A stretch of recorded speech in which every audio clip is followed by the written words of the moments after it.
So, ayan mga kapgans, no? Dito po tayo ulit sa garahe. Yan po yung mga sa mga kapgans. Tapos na po silang kumain.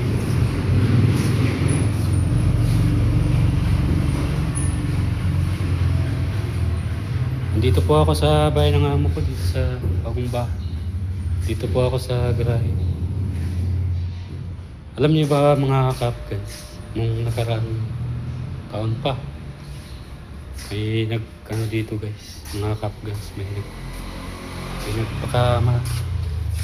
may nagbigti dito mga kapgans. Dito. Diyan siya tali. Diyan yung nilagay yung tali. Babae yung mga kapgans. Dito siya may yung sampayan na yan mga kapgans. Yung bakal. Diyan siya nagtali. Pakamatay.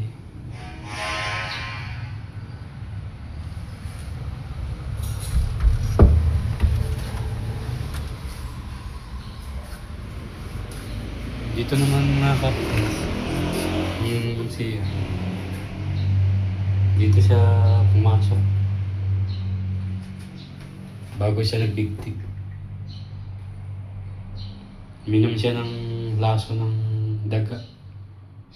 Dito siya. Sirado to. Pinadlock.